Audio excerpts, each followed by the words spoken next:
दिल्ली से लेकर किश्तवाड़ तक आतंक पर चौतरफा प्रहार किया जा रहा है। दिल्ली में लश्कर के खतरनाक टेरर प्लान का खुलासा हुआ तो जम्मू कश्मीर के किश्तवाड़ इलाके में पाक समर्थित आतंकियों को सुरक्षा बलों ने जहन्नुम पहुंचा दिया है और अभी भी इलाके में सर्च ऑपरेशन जारी है। Kishtwar to Delhi terror module पर सर्जिकल स्ट्राइक। दिल्ली देश की राजधानी होने के साथ साथ देश का दिल भी है और यहीं से दिल्ली पुलिस की स्पेशल सेल 8 संदिग्ध आतंकियों को दबोचती है, जिनमें से 7 का सीधा संबंध बांग्लादेश से है, जो अपनी असली पहचान छिपाने के लिए चंद रुपयों में भारतीय आईडी हासिल की थी और इसके बाद आतंकी संगठन LAT यानी कि लश्कर-ए-तैयबा के हैंडलर के निर्देश पर भारत में अवैध तरीके से घुसपैठ की। और पूछताछ के बाद में जो खुलासा हुआ है वो भी चौंकाता है, क्योंकि आतंक के इन सपोलों को बांग्लादेश में बैठे ट्रेंड कश्मीरी हैंडलर शब्बीर अहमद लोन के निर्देश पर काम सौंपा गया था।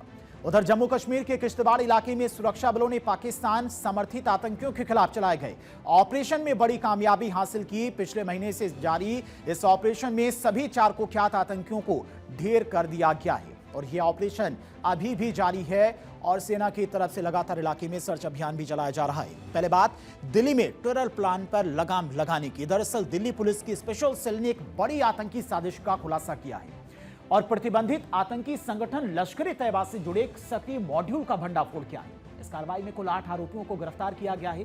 जांच में सामने आया कि यह पूरा मॉड्यूल बांग्लादेश में बैठा लश्कर-ए-तैयबा का हैंडलर चला रहा था। इस मॉड्यूल का मास्टरमाइंड शब्बीर अहमद लोन है, जो पहले भी भारत में आतंकी गतिविधियों के मामले में गिरफ्तार हो चुका है। अब एक बार फिर से उसकी तरफ से नापाक साजिश रची जा रही थी।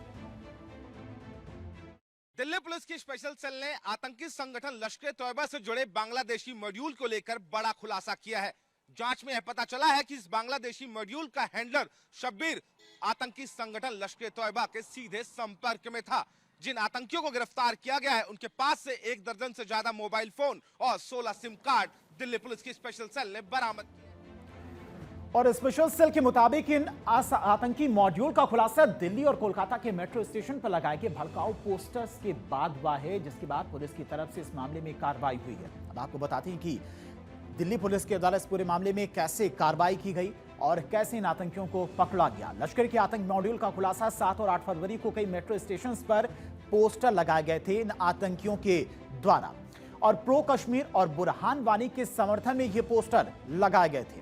इन पोस्टर्स में आपत्तिजनक और उकसाने वाली सामग्री भी थी। स्पेशल सेल ने मामले की जांच शुरू की थी और जांच में कई चौंकाने वाले खुलासे सामने आए। जांच टीम कोलकाता तक भी पहुंची थी, वहां पर भी स्पेशल सेल की टीम पहुंची थी। 15 फरवरी को कोलकाता मॉड्यूल के ठिकाने पर रेड की गई, जहां पर कई संदिग्ध आतंकियों को गिरफ्तार किया गया। आरोपी उमर जोबेडल को स्पेशल सेल ने पकड़ा, उससे पूछताछ की गई, जिसके बाद कई अहम खुलासे हुए हैं। निशानदेही पर तमिलनाडु से 6 आतंकी संदिग्ध अरेस्ट किए गए, उनसे भी पूछताछ की जा रही है। एक बड़ी साजिश नाकाम की है दिल्ली पुलिस की स्पेशल सेल ने। एक बड़ी साजिश को अंजाम देने की फिराक में थे ये सभी आतंकी। और बता दें आपको कि स्पेशल सेल ने जांच और पूछताछ के आधार पर दावा किया कि इन्हें बांग्लादेश में बैठे कश्मीरी हैंडलर शब्बीर अहमद लोन के निर्देश पर काम सौंपा गया था। मॉड्यूल हेड शब्बीर श्रीनगर का रहने वाला है। दरअसल पूछताछ में उमर ने बताया कि वो मार्च 2025 में हैंडलर शब्बीर के संपर्क में था और शब्बीर ने उसे भारत में लश्कर के ऑपरेशन को लीड करने के लिए अपॉइंट किया था। शब्बीर का प्लान भारत में आतंकी हमला करने के लिए भारतीय पहचान वाले बांग्लादेशी लोगों का इस्तेमाल करना था और असल में शब्बीर के कहने पर 6 फरवरी को उमर और रोबिडल ने कोलकाता से पटना होते हुए दिल्ली के कनेक्टिंग फ्लाइट ली और 7 फरवरी की रात में उन्होंने दिल्ली में 10 अलग अलग जगहों पर पोस्टर चिपकाए और 8 फरवरी को ट्रेन से कोलकाता निकल गए। उन्होंने पोस्टर चिपकाने के वीडियो भी बनाए और शब्बीर अहमद को भेजे थे।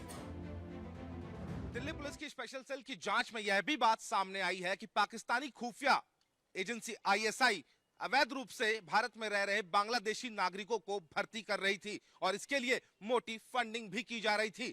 बहरहाल सुरक्षा एजेंसियां पकड़े गए संदिग्ध आतंकियों से लगातार पूछताछ कर रही हैं ताकि इनके पूरे नेटवर्क को बस्ट किया जा सके। वीडियो जर्नलिस्ट श्रवण के साथ इंदर यादव, भारत 24 दिल्ली। करीब 2 दशक पहले दिल्ली को दहलाने की साजिश रचने वाला आतंकी शब्बीर अहमद लोन 2007 में फिदायीन हमले की तैयारी के आरोप में पकड़ा गया था और उसी के बाद से लगातार ये भारत में इस तरह की साजिशों को अंजाम देने की फिराक में लगा हुआ है। कई ट्रेन आतंकियों को भेज चुका है। शब्बीर अहमद लोन की अगर बात करें तो भारत के खिलाफ आतंकी गतिविधियों को दोबारा ये हवा दे रहा था। दिल्ली की स्पेशल सेल की तरफ से यह खुलासा किया गया है। भारतीय एजेंसियों ने शब्बीर की साजिश को बेनकाब कर दिया और जो आतंकी इसकी तरफ से तैयार किए जा रहे थे उनके खिलाफ कार्रवाई भी की।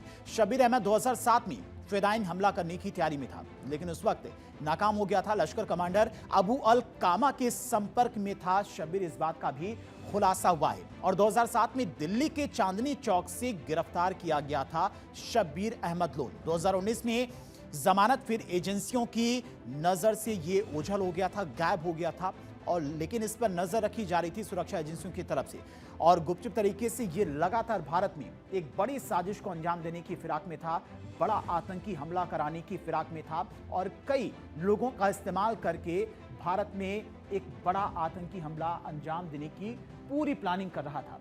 इसके बाद आजादपुर स्थित उसके ठिकाने पर छापेमारी में हथगोले, हथियार और गोला बारूद भी बरामद किया गया था। $280 और 1 लाख रुपए नगद भी बरामद हुए थे जब इसके वहां पर छापेमारी पुलिस के द्वारा की गई थी। खुफिया एजेंसी के मुताबिक बांग्लादेश में पाकिस्तान की खुफिया एजेंसी ISI का सक्रिय नेटवर्क मौजूद है और वहां पर कई आतंकी संगठनों ने अपनी जड़ें भी जमा रखी हैं जो इन आतंकियों की मदद करते हैं। अब किश्तवाड़ में 3 आतंकी ढेर किए गए हैं। पाकिस्तान समर्थित आतंकियों का सफाई किया गया। उधर जम्मू कश्मीर के किश्तवाड़ इलाके में सुरक्षा बलों ने पाकिस्तान समर्थित आतंकियों के खिलाफ चलाए गए ऑपरेशन में सफलता हासिल की है। पिछले महीने से जारी इस ऑपरेशन में सभी 4 कुख्यात आतंकियों को ढेर कर दिया गया। सुरक्षा बलों ने अप्रैल में 2025 से ही इलाके में सक्रिय एक बड़े आतंकवादी समूह का पीछा किया था। अप्रैल 2025 में 3 मुख्य आतंकियों को मार गिराया गया था, लेकिन समूह के सदस्य सैफुल्ला और उसके सहयोगी आदिल और 2 अन्य आतंकवादी अब भी सक्रिय थे। जम्मू कश्मीर पुलिस और केंद्रीय रिजर्व पुलिस बल और सेना की संयुक्त कार्रवाई के तहत 14 जनवरी 2026 को ऑपरेशन तलाशी 1 शुरू किया गया। ऑपरेशन में व्हाइट नाइट कॉर्प्स की CISF डेल्टा टुकड़ी, असम राइफल्स, जम्मू कश्मीर पुलिस और CRPF ने मिलकर आतंकियों का पता लगाया और 22 फरवरी 2026 को सुबह लगभग 11 बजे आतंकियों के साथ अंतिम भिड़ंत हुई। और इस ऑपरेशन में सेना के प्रशिक्षित DOG टाइसन की भूमिका भी सराहनीय रही, जिसने आतंकियों की मौजूदगी का पता लगाया और गोलीबारी के दौरान में घायल भी हो गया था। It is the perfect example of seamless coordination at all levels, from the troops working on ground, from all of us sitting over here, between the corps commanders, the ADGs, IGs, between the DGP and the army commander. And let me tell you that everybody contributed towards the success of this operation decisively. All the resources which were available to all of us, all were employed in a joint and integrated manner, from a dog to a drone.